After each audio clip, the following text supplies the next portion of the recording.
Bismillahirrahmanirrahim. Assalamualaikum warahmatullahi wabarakatuh. Waalaikumsalam warahmatullahi wabarakatuh. Selamat malam ibu-ibu semuanya. Alhamdulillah, puji syukur kita ucapkan kehadirat Allah Subhanahu wa Ta'ala yang mana telah memberikan kita nikmat kesehatan dan kesempatan sehingga kita dapat berkumpul di ruang virtual ini. Selawat beriringan salam kita hadiahkan buat Nabi besar kita, yakninya Nabi besar Muhammad Sallallahu Alaihi Wasallam, yang mana beliau telah membawa umat manusia dari zaman kebodohan kepada zaman yang berilmu pengetahuan yang sama-sama kita rasakan pada saat sekarang ini. Yang saya hormati ibu-ibu yang telah berkesempatan hadir di malam hari ini mengikuti webinar kita dengan tema menanamkan budaya positif di lingkungan sekolah. Sebelumnya perkenalkan, nama saya Miss Liza Yanti. Saya adalah salah satu CGP Angkatan 8 Kabupaten Solok, Provinsi Sumatera Barat. Selanjutnya, agenda kita pada malam hari ini adalah yang pertama itu tentang disiplin positif, kedua nilai-nilai kebajikan universal, 3 teori motivasi perilaku manusia, hukuman dan konsekuensi, selanjutnya dihukum oleh penghargaan, restitusi, keyakinan kelas, tabel T dan tabel Y, kebutuhan dasar manusia, posisi kontrol, dan segitiga restitusi.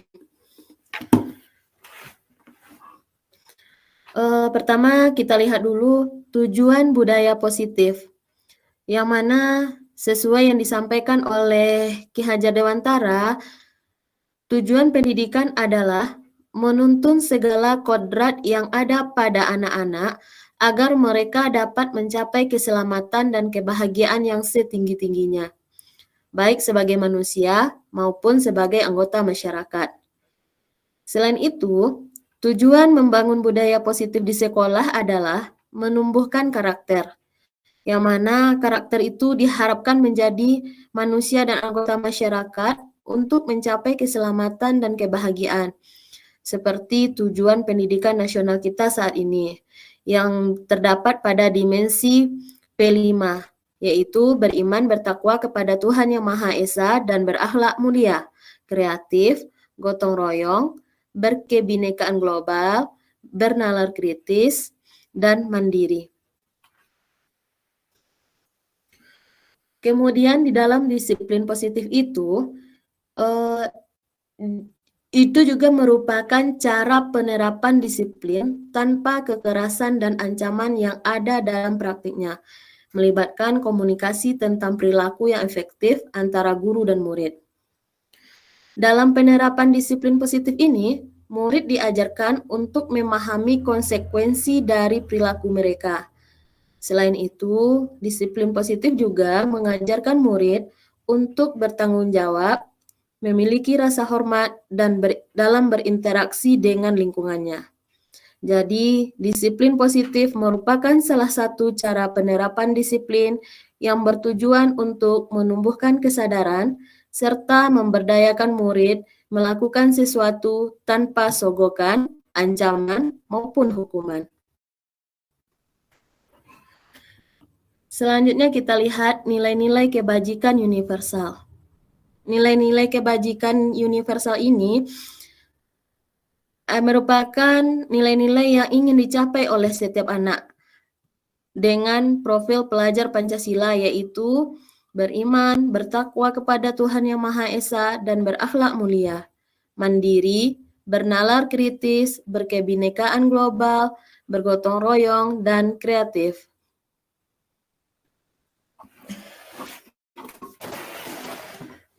Kita lihat teori motivasi perilaku manusia yang disampaikan oleh Diane Gosen, yaitu ada 3 motivasi perilaku manusia. Yang pertama, untuk menghindari ketidaknyamanan atau hukuman. Ini adalah tingkat terendah dari motivasi perilaku manusia. Yang kedua, untuk mendapatkan imbalan atau penghargaan dari orang lain. Ini satu tingkat di atas motivasi yang pertama. Ketiga, untuk menjadi orang yang mereka inginkan dan menghargai diri sendiri dengan nilai-nilai yang mereka percaya. Orang dengan motivasi ini akan bertanya, akan menjadi orang seperti apa apabila saya melakukannya.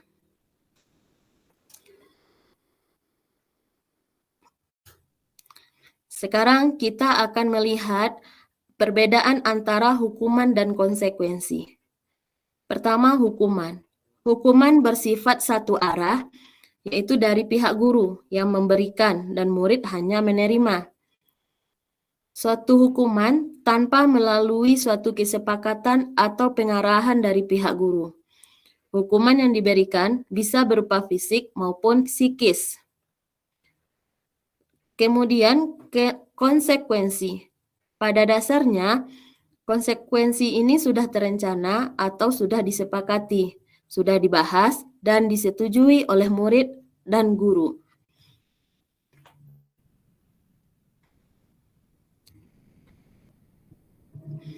Di sini ada beberapa bentuk tindakan guru. Jadi kita akan melihat mana yang hukuman dan mana yang konsekuensi. Kita lanjut ya. Nah, di sini kita lihat tindakan guru yang merupakan hukuman itu adalah mencatat 100 kali di dalam buku kalimat. Saya tidak akan terlambat lagi karena terlambat datang ke sekolah. Itu merupakan hukuman. Kemudian tindakan guru yang menyuruh lari mengelilingi lapangan basket 2 kali karena terlambat hadir di sekolah. Itu juga merupakan hukuman. Lanjut, tindakan guru, murid diminta untuk push up 15 kali karena tidak menggunakan masker ke sekolah. Itu merupakan hukuman. Kemudian tindakan guru, menggantikan kertas tugas teman yang telah dicoret-coret. Itu merupakan konsekuensi. Lanjut, membersihkan tumpahan air di meja tulis karena tersenggol pada saat belajar. Itu juga konsekuensi. Mungkin sebelumnya juga telah disepakati antara guru dan murid. Lanjut, murid disuruh untuk tidak mengenakan sepatu seharian di sekolah karena tidak mengenakan sepatu hitam. Itu merupakan hukuman. Dan yang terakhir, lari mengelilingi lapangan basket 2 kali karena terlambat 10 menit untuk pelajaran PJOK. Itu konsekuensi.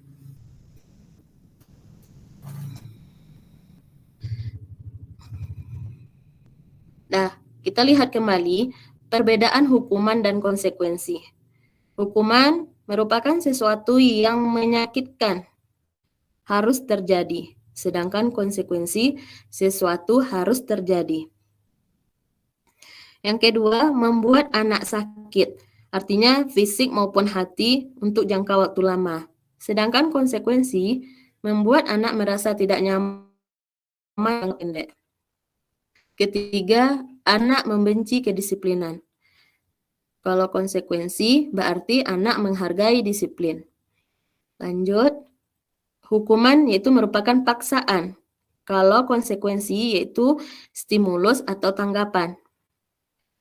Kemudian hukuman mendorong anak menyakiti diri sendiri. Sedangkan konsekuensi mendorong anak agar mudah menyesuaikan diri. Kemudian hukuman juga merupakan konsep diri yang buruk. Sedangkan konsekuensi konsep diri yang baik. Hukuman juga merupakan anak belajar untuk menyembunyikan kesalahan, sedangkan konsekuensi anak belajar untuk mematuhi peraturan. Dan yang terakhir, kalau hukuman, marah, rasa bersalah, dipermalukan, merasa tak dihargai. Sedangkan kalau konsekuensi, kehilangan hak, dibuat tidak nyaman, diasingkan untuk sementara.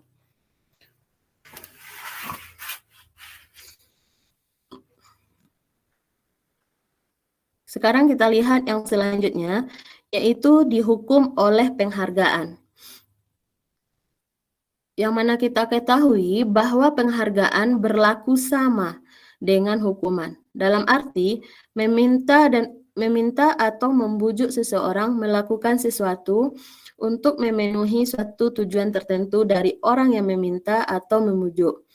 Dorongannya eksternal dan akan ada faktor ketergantungan.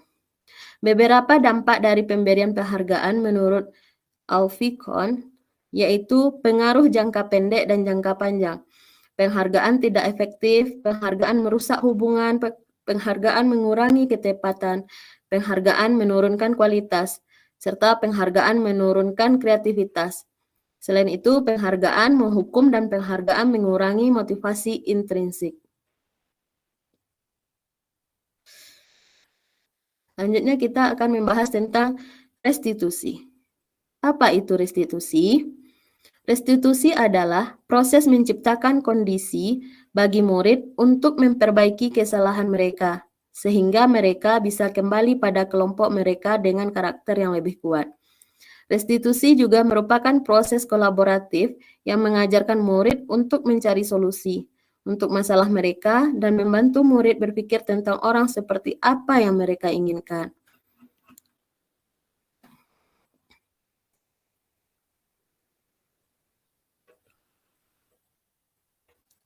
Kita lihat di sini ada tabel yang menyatakan identitas gagal, yaitu hukuman. Kemudian identitas sukses, yaitu disiplin. Di dalamnya ada kategori antara konsekuensi dan restitusi. Lanjut. Sekarang kita lihat ciri-ciri restitusi. Yang pertama, bukan untuk menebus kesalahan, namun untuk belajar dari kesalahan. Kedua, tawaran, bukan paksaan. 3, memperbaiki hubungan. 4, restitusi menuntun untuk melihat ke dalam diri. 5, restitusi mencari kebutuhan dasar yang mendasari tindakan. 6, restitusi diri adalah cara yang paling baik. 7, restitusi fokus pada karakter, bukan tindakan. Kemudian restitusi fokus pada solusi. Selain itu, restitusi mengembalikan murid yang berbuat salah pada kelompoknya.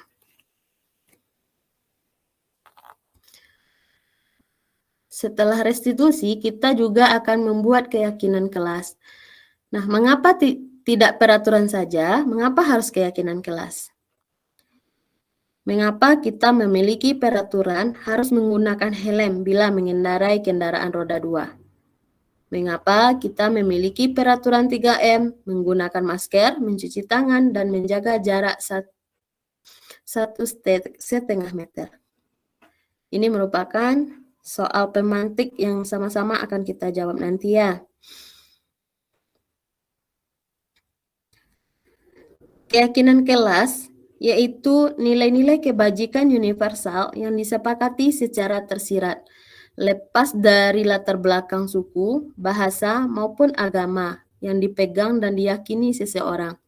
Keyakinan kelas adalah kesepakatan kelas yang telah dibuat berdasarkan nilai-nilai kebajikan universal. Di sini ada lingkarannya, bisa kita perhatikan, yaitu berawal dari peraturan kelas. Peraturan kelas kemudian kita bentuk menjadi keyakinan kelas. Setelah keyakinan kelas itu akan dibentuk juga lingkungan positif, sehingga terakhir akan terbentuklah budaya positif di lingkungan sekolah.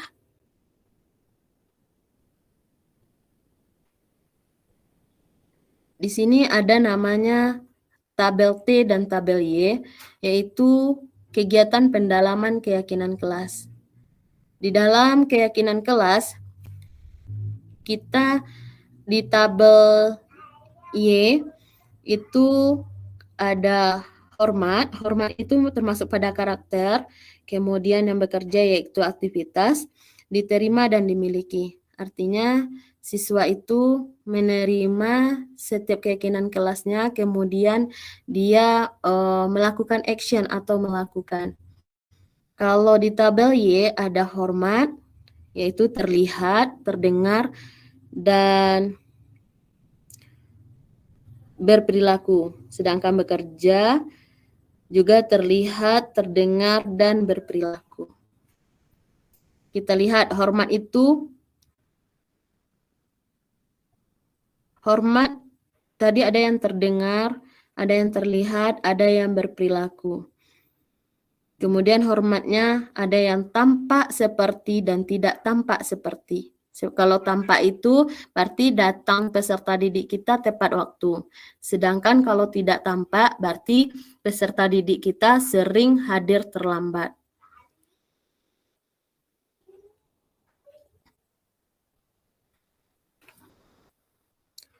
Nah, kita lihat kembali perbedaan antara peraturan dan keyakinan kelas. Nah, selanjutnya. Kalau peraturan, dia selalu kalimatnya seperti ini, selalu kembalikan buku ke tempatnya. Sedangkan di keyakinan kelas, berarti peserta didik itu dia memiliki rasa tanggung jawab. Peraturannya dilarang mengganggu orang lain. Berarti kalau keyakinan kelas, kita harus menghormati orang lain. Di peraturan, hadir di sekolah 15 menit sebelum pembelajaran dimulai. Sedangkan kalau keyakinan kelas, itu menghormati orang lain dan berkomitmen.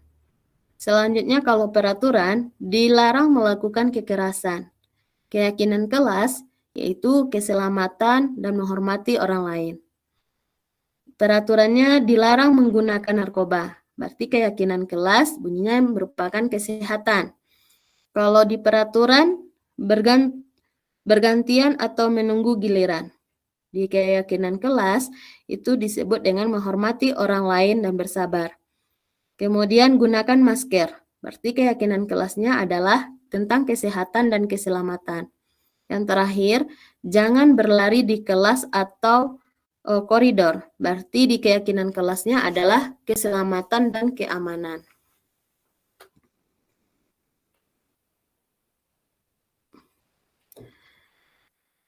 Selain itu, kita juga harus melihat kebutuhan dasar manusia, yaitu setiap tindakan seseorang adalah untuk memenuhi kebutuhan dasarnya. Yang pertama, kebutuhan bertahan hidup. Yang kedua, kasih sayang dan rasa diterima. Ketiga, penguasaan atau power. Keempat, kebebasan. Dan yang terakhir yaitu kesenangan.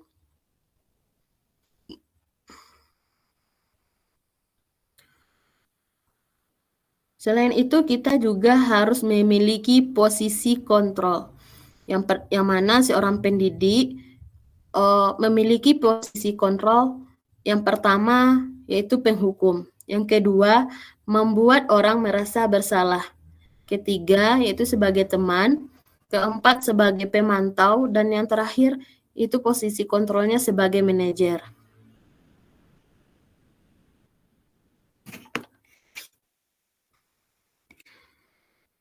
Oke, mungkin ini kita saja ya.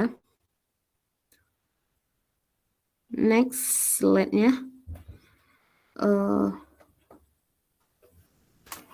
Oke, sekarang kita lihat pernyataan-pernyataan yang menyatakan seorang pendidik telah di mana posisi kontrolnya. Yang pertama, pernyataan saya kecewa sekali dengan kamu. Posisi kontrol yaitu pendidik membuat orang merasa bersalah. Kemudian pernyataannya, kamu tidak pernah benar melakukannya. Berarti posisi pendidik saat itu adalah sebagai penghukum. Kemudian, ayolah lakukan demi ibu atau bapak. Itu posisi pendidik hanya sebagai teman.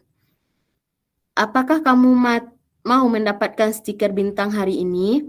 Berarti posisi kontrol seorang pendidik adalah sebagai pemantau. Kemudian, bagaimana kamu bisa menyelesaikan masalah ini? Berarti posisi kontrolnya sebagai manajer. Dan kamu selalu yang paling terakhir. Itu posisi kontrol seorang pendidik sebagai penghukum.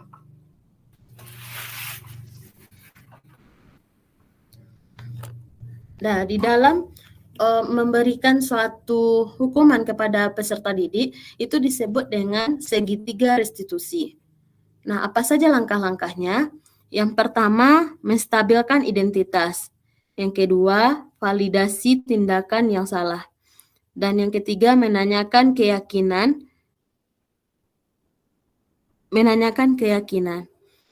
Oke, lanjut.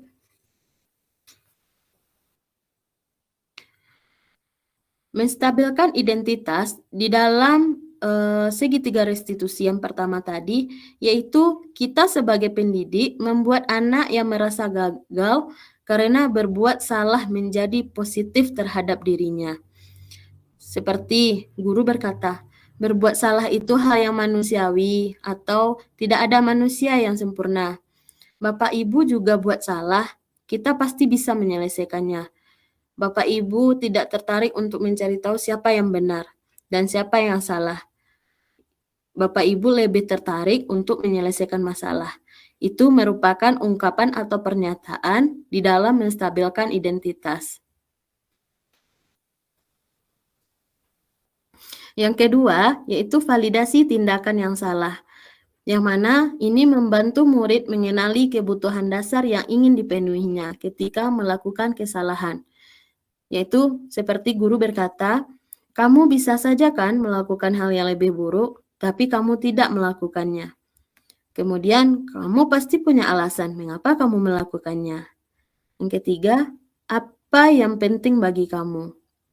Selanjutnya, maukah kamu belajar cara lain untuk mendapatkan yang kamu butuhkan tanpa harus memukul? Dan yang terakhir, apakah kamu bisa melakukan dengan lebih baik besok lagi? Dan yang terakhir yaitu kita menanyakan keyakinan.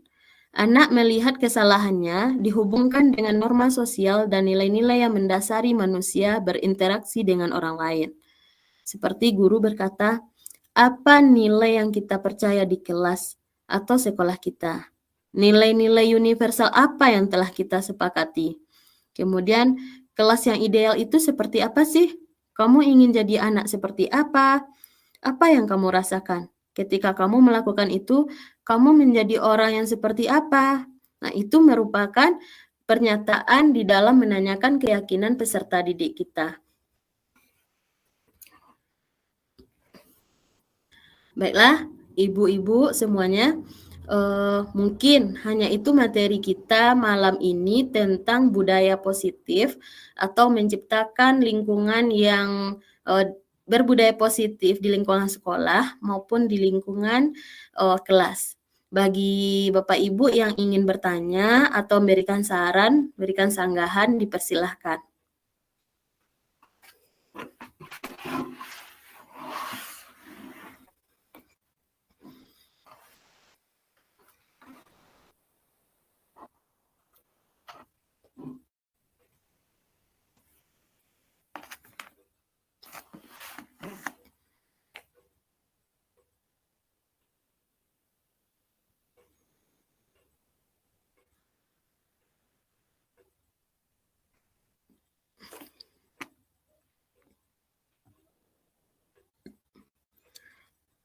Ayo Bapak Ibu, bagaimana?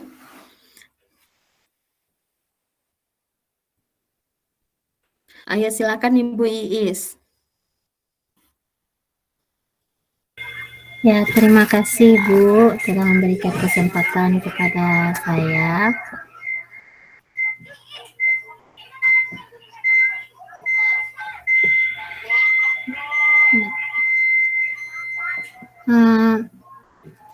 Begini Bu, kalau seandainya di sini kita kan kalau posisi kontrolnya penghukum, malah sekarang ini kalau tidak ada hukuman, anak tidak mematuhi peraturan yang kita buat, selalu berlanjut. Bagaimana caranya Bu supaya hukuman ini bisa tidak terjadi lagi begitu? Apakah ada solusinya Bu? Terima kasih. Oke, terima kasih Ibu Iis. Ini merupakan pertanyaan yang sangat bagus sekali, karena ini juga merupakan hal yang sering kita temukan di lapangan, yaitu kita sebagai pendidik sering melihat di lapangan apabila peserta didik kita ini tidak diberikan hukuman, maka dia tidak akan ada efek jera pada dirinya. Nah, mungkin begini Bu Iis, menurut pendapat saya sesuai dengan materi kita tadi dan beberapa teori yang telah kita lihat dan kita perhatikan tadi, mungkin kita harus melakukan pendekatan kepada anak tersebut atau peserta didik. Kita melakukan pendekatan sekaligus kita melihat kebutuhan dasar dari peserta didik ini. Kebutuhan dasar mana yang sedang dia butuhkan? Apakah kebutuhan dasar dia ingin dihargai, disayangi, atau diterima? Nah, mungkin kegiatan ini atau tahapan ini bisa kita lakukan secara berlanjut, dan setelah pendekatan mengetahui kebutuhan dasar manusia atau peserta didik, kita juga bisa melakukan restitusi segitiga restitusi ini di dalam penyelesaian masalah peserta didik kita. Mungkin untuk sementara itu jawabannya Ibu Iis, dan kita sama-sama sebagai pendidik, kita sama-sama berusaha bagaimana peserta didik kita ini bisa berubah, bisa memberikan karakter yang lebih baik lagi. Bagaimana Ibu Iis? Ya Bu, mudah-mudahan nantinya bisa kita terapkan di sekolah maupun di dalam kelas kita nantinya. Terima kasih Bu atas jawabannya. Iya Ibu Iis, terima kasih. Masih ada Bapak Ibu lagi yang mau bertanya atau memberikan saran atau kritikan?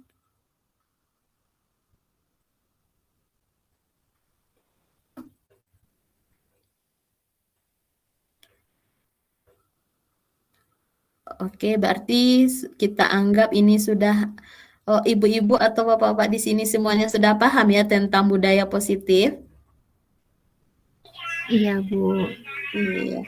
Oke, sekarang coba kameranya itu Bu, tolong dibuka supaya kita bisa foto bersama.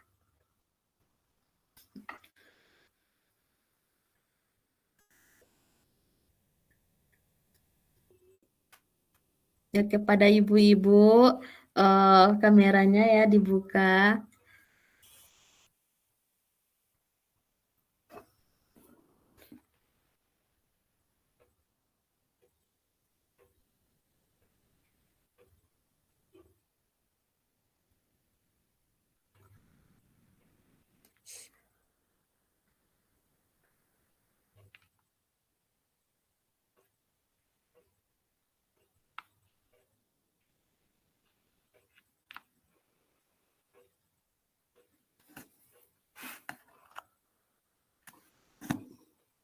Oke, Bu Rika.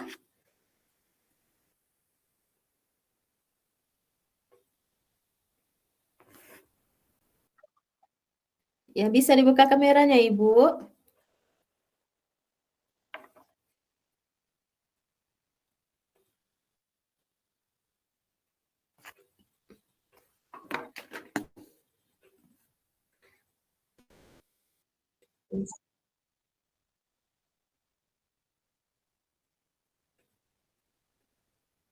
Oke, sebentar ya.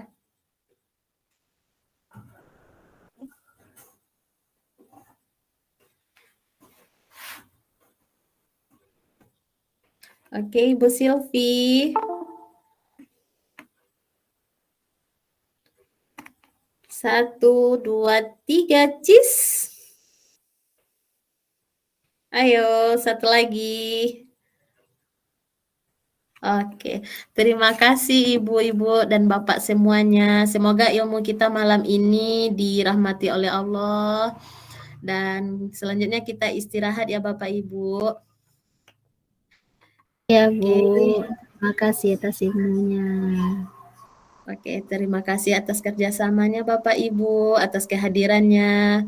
Semoga apa yang telah Ibu dan Bapak lakukan malam ini bisa menjadi amal ibadah. Amin, amin ya robbal alamin.